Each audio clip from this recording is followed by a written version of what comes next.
고맙습니다. 우리 박재란 성도님 그리고 온유 말씀 봉독 감사합니다. 우리 전혜영 집사님의 기도에 울고 온유 때문에 웃네요.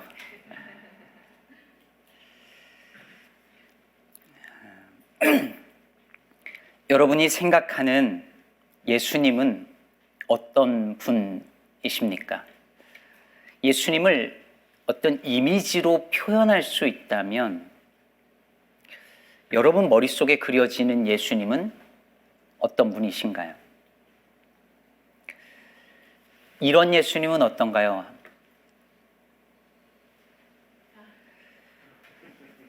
근육질의 상남자 예수님입니다. 예수님은 목수의 아들이었기 때문에 기생오라비 같이 생기지 않았을 것이고 얼굴은 검게 그을리고 그리고 구릿빛 피부의 근육질의 남성이었을 것이다 라고 생각하고 주장하는 사람들이 많이 있습니다.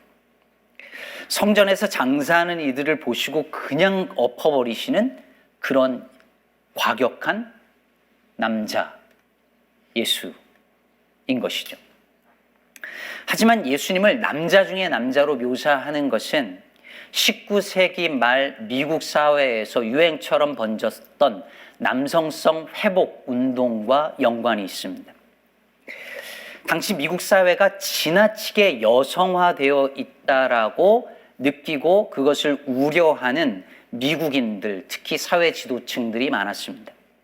실제로 19세기는 이 미국 사회가 빅토리안 시대, 그 시대의 센티멘탈리즘이 미국의 문화, 교육, 미술, 종교 거기에 전반적으로 다 퍼져 있을 때였고 그래서 그런 센티멘탈리즘의 영향을 받은 이 교회 안에 여러 이유가 있지만 산업화 이유도 있지만 여성들이 신앙의 교육을 거의 다 맡게 됩니다.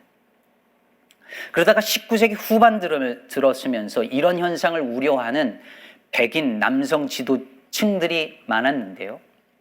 우리 어릴 때도 남자애가 여자애처럼 말하거나 행동하면 어르신들이 뭐라고 했던 것처럼 미국 사회도 19세기 말 20세기 초에 계집애 같은 남자아이를 걱정하고 우려하는 부모들이 많았습니다.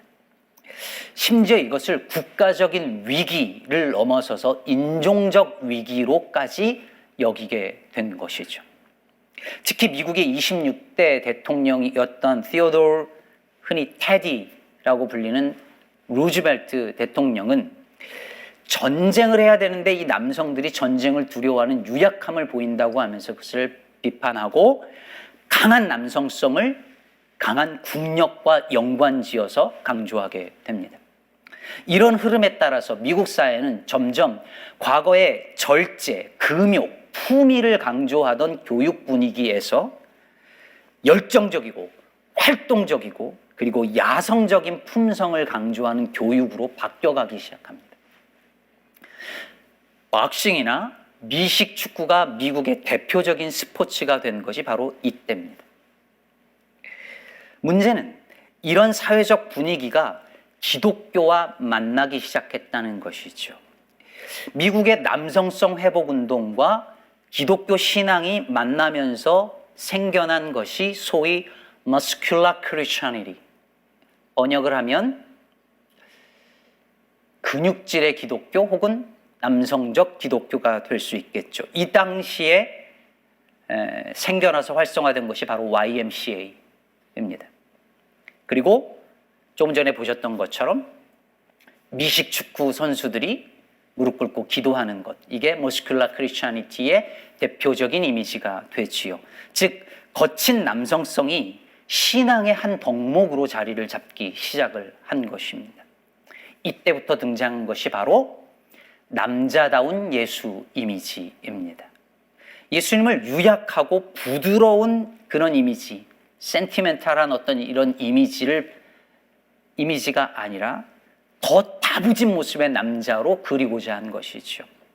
그 시작은 저와 여러분이 제일 잘 알고 있는 바로 이 이미지입니다.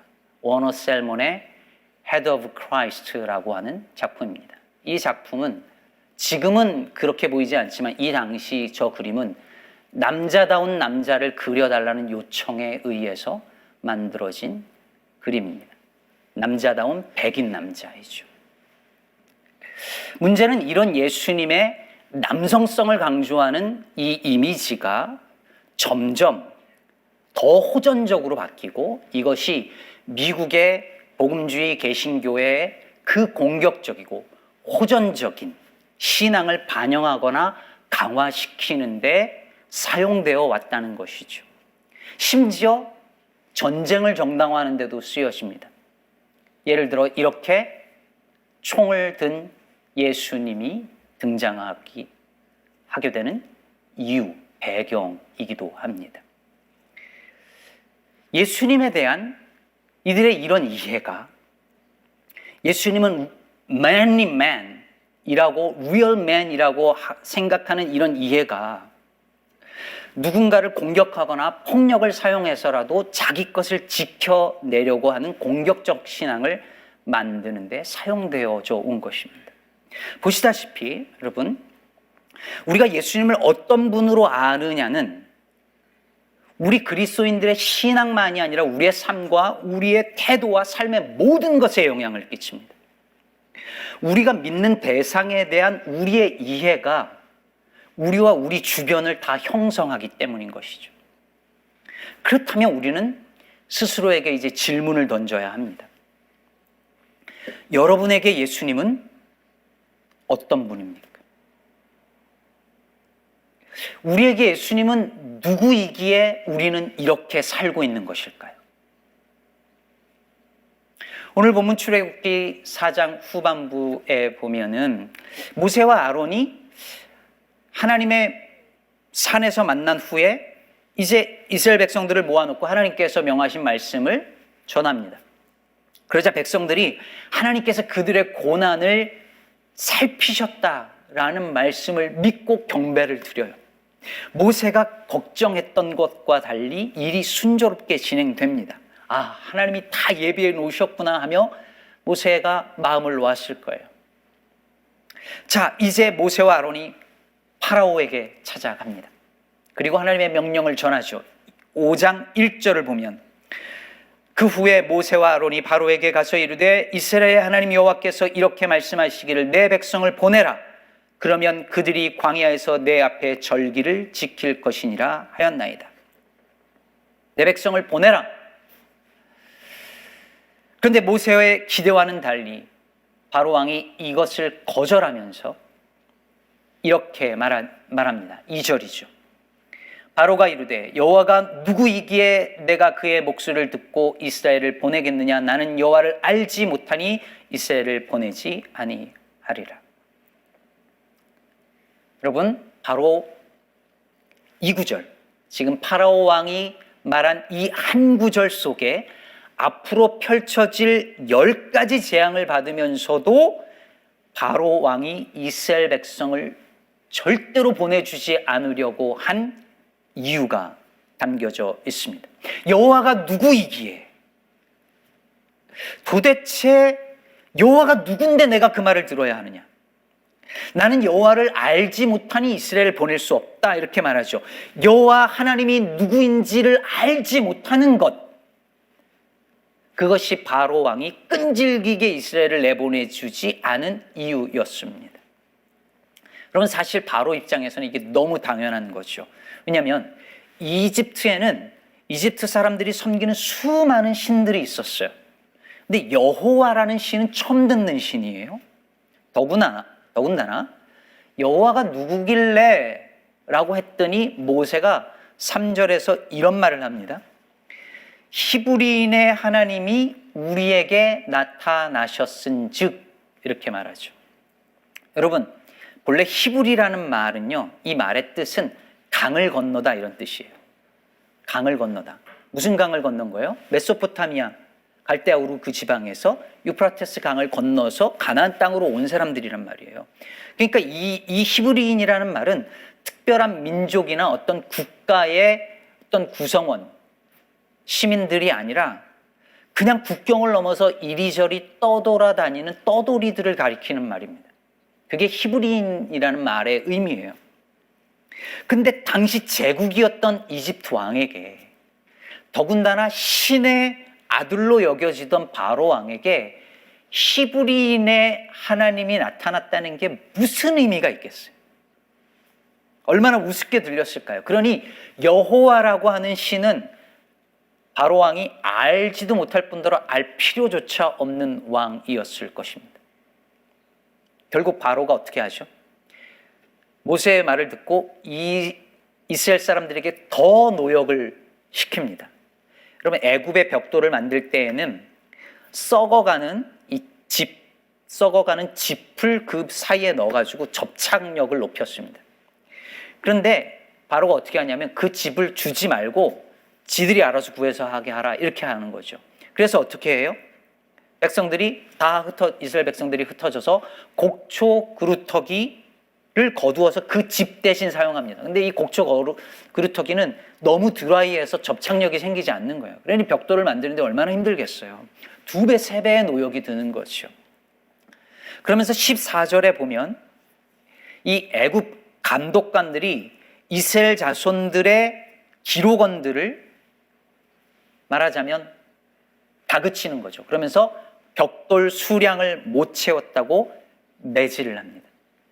여러분, 여기서 감독관은 애굽인들이에요. 근데 기록원들은 누구냐면 이스라엘 사람들입니다. 그러니까 이스라엘 백성들 중에서 일반 노예들이 하는 일을 하는 게 아니라 그들에게 일을 시키는 사람을 이스라엘 백성들 중에서 뽑아서 그 일을 시킨 거예요. 그렇다면 여러분, 이제 이 애굽의 시스템이 어떻게 유지되는지 우리가 그림을 그려볼 수 있어요. 그러면 이집트 하면 뭐가 떠오르죠? 피라미드가 떠오르죠. 그러면 이집트 체제는 피라미드와 같았습니다. 그래서 피라미드를 보시면 맨 아래 이스라엘 백성들, 즉 히브리 노예들이 있습니다. 그리고 그 위에 누가 있냐면 바로 이스라엘 기록원들이 있습니다. 그리고 그 위에 애굽의 감독관들이 있어요. 그리고 그 위에 소수의 권력자들이 있고 그 정점에 누가 있을까요? 파라오 왕이 있습니다. 그래서 소수의 권력자를 위해서 다수가 노동하고 봉사하게 만드는 구조였던 것이죠. 이게 이집트의 체제였습니다. 그럼 여러분, 오늘날도 우리는 어쩌면 이 피라미드 체제 안에서 살고 있는 것 아닐까요? 바로가 모세의 말을 듣고 뭐라 그랬냐면 이 백성들이 게을러서 그래, 더 일하게 해, 이렇게 말하죠. 오늘날도 사람들이 정말 열심히 살잖아요. 여러분, 얼마나 열심히 살아요? 이민생활 얼마나 힘들어요. 근데 이 힘들게 살면서 사람들이 이게 시스템이고 구조와 체제의 문제라고 여기지 않고 더 열심히 안 살아서 그래. 더 열심히 살아야 돼. 그러면 행복해질 수 있어. 네가 이렇게 사는 건 더 열심히 살지 않아서 그런 거야. 능력이 없어서 그런 거야. 라고 생각하게끔 만듭니다. 그런데 그 중에 오늘 본문 속에 이 이스라엘 기록원 같은 사람들이 있는 거예요. 너도 열심히 하면 한 단계 올라가서 저 사람들처럼 될 수 있어 라고 믿게 만드는 소위 모델 마이너리티 같은 아시안들이나 성공한 흑인들 같은 사람들을 제시해 주는 거죠. 오늘날도 이 애굽 체제는 우리 주변에서, 우리 안에서 여전히 견고하게 지속되고 있는 것입니다. 그런데 여러분, 이제 이게 중요한데요. 이 애굽의 피라미드식의 압제 체제가 가능했던 이유가 무엇이었을까요? 이게 어떻게 가능했을까요? 당시 노역을 하던 누구도 이게 잘못됐다고 생각하지 않고 저항하지 않았던 이유가 무엇일까요? 그것은 그들이 가지고 있었던 신에 대한, God에 대한 이해 때문이었습니다. 고대인들은 신이 자신이 존재하기 위해서 혹은 신이 해야 할 일들을 대신 시키게 하기 위해서 인간을 창조했다고 믿었어요. 그러니까 인간은 신의 노예죠. 그런데 유일하게 신의 노예가 아닌 존재가 있었어요. 누굴까요? 파라오, 그 바로 왕입니다. 바로 왕은 신의 형상이니까요. 그렇기 때문에 파라오를 섬기는 건 곧 신을 섬기는 거예요. 이것이 바로 다수의 노동으로 극소수의 사람들이 부와 권력을 누리는 애굽 체제가 유지된 이유였습니다. 즉 그들이 믿는 신이 누구인가에 대한 그들의 이해가 한 개인의 삶뿐만 아니라 한 사회와 한 국가의 체제까지 만들어 버린 것이죠. 그러므로 바로가 이스라엘 사람들을 내보내주지 않은 건 너무 당연한 거예요. 이스라엘 백성들은 이 피라미드 구조의 맨 밑에 아래층을 형성하는 사람들이었는데, 그 노동력이었는데 이게 사라지면 애굽 체제가 흔들리거든요. 오늘날도 하나님은 이 사회의 가장 밑바닥 계층에서 일하고 있는 사람들을 향하여 Let them free, 그들로 하여금 자유롭게 하라고, 그 고통에서, 그 가난에서, 그 불평등 속에서 자유롭게 하라고 우리를 향하여 말씀하시지만, 오늘날도 피라미드의 저 위에 있는 사람들은 절대 그것을 거절합니다. 앞으로 이번 주 묵상 본문에서 계속 나올 것처럼 그 파라오가 그랬던 것처럼 고집스럽게 놓아주지 않습니다. 그것은 곧 부와 권력을 유지하게 해주는 오늘날의 애굽 체제의 붕괴를 의미하니까요. 그러므로 여러분, 오늘 본문에서 우리가 알아야 할 것 한 가지는 분명합니다.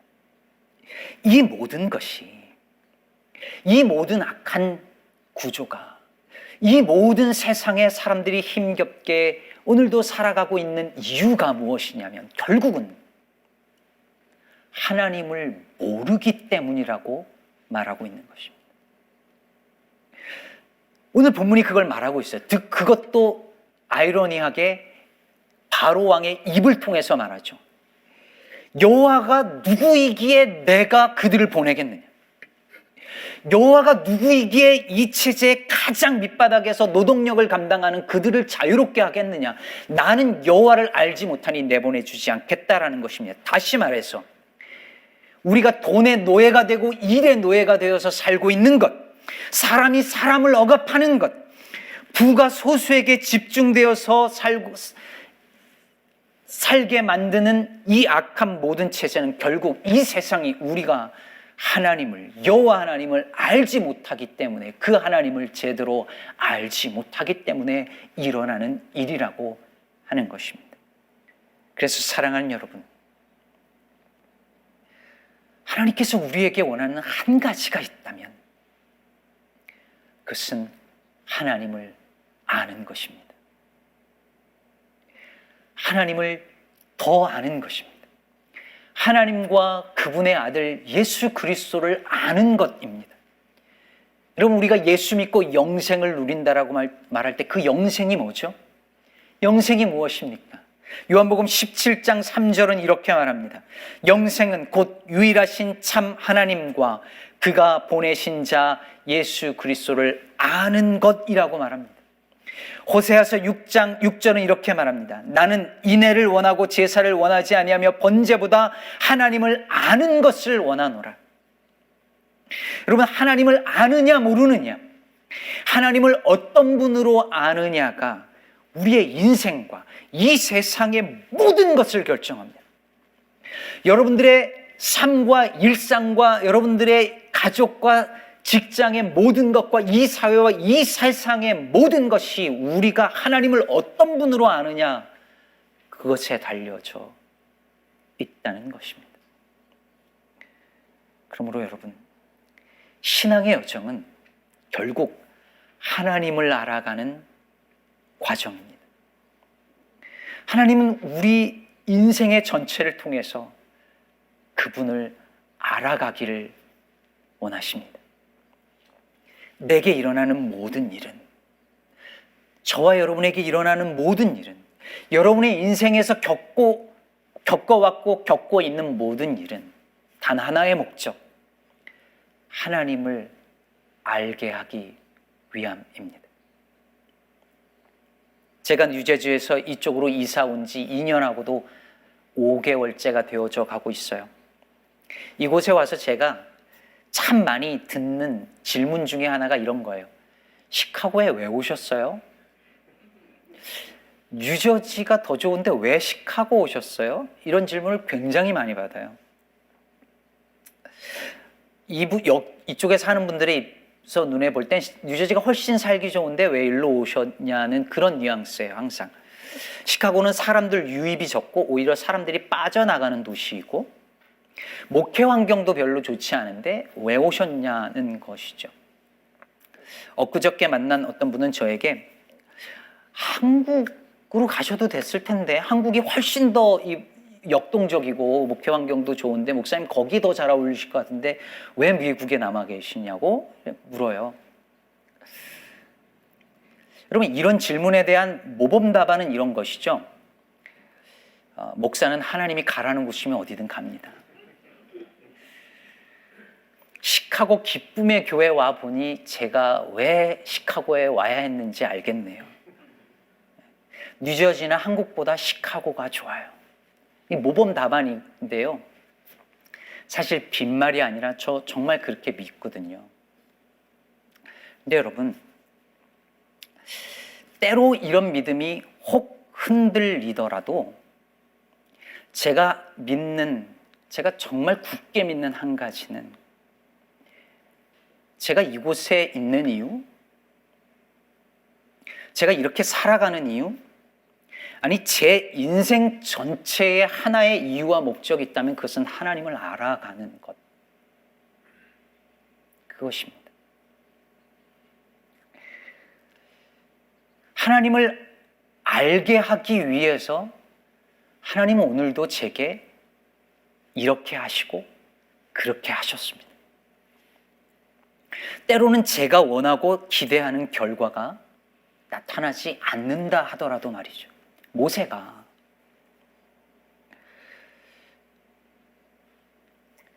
하나님이 모세에게 가라고 하셨잖아요.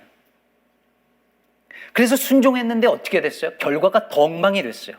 모세가 한 것 때문에 백성들이 더 고생을 하게 됐어요. 그래서 그 불만이 다 모세에게 쏟아졌어요. 동족으로부터 비난을 받아요. 그래서 모세가 하나님께 불평하죠. 하나님, 이게 뭡니까? 제가 순종했는데 이 백성들을 프리하게 해주려고 순종했는데 더 힘들어졌어요. 하나님, 이게 뭡니까? 라고 묻죠. 우리도 그렇죠. 하나님 말씀대로 했는데, 순종했는데 하나님, 이게 뭐죠? 왜 여기죠? 왜 이 직장이죠? 왜 이런 일이 일어나죠? 그런데 여러분, 이 모든 과정을 통해서 하나님이 원하시는 건 한 가지입니다. 하나님을 아는 것. 하나님을 더 아는 것.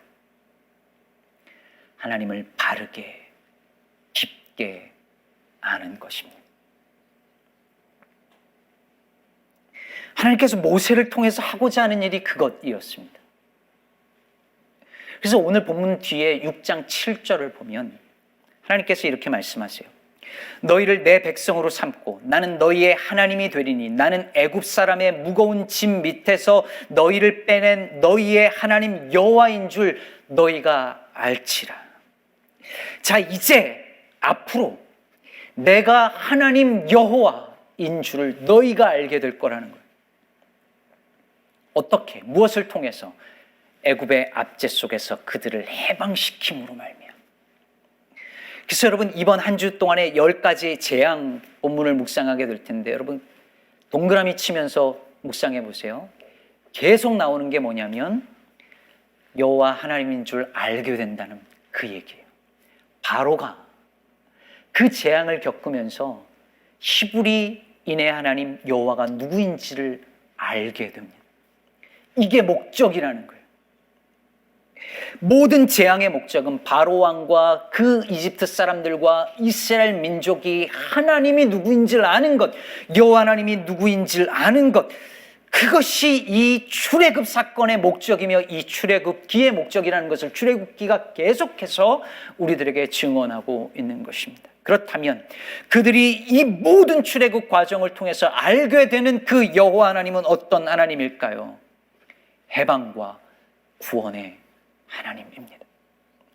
오직 파라오만 신의 형상으로 믿고 섬기는 것이 당연하게 여겨지던 그 고대 사회에서 출신과 성별과 계층과 상관없이 인간은 모두 다 하나님의 형상으로 지어진 존엄한 존재라고 말씀하시는 그 하나님이시고, 세상의 가장 밑바닥 인생들에게 친히 임하셔서 그들을 노예 생활과 압제로부터 해방시키시고 구원하시는 그 하나님입니다.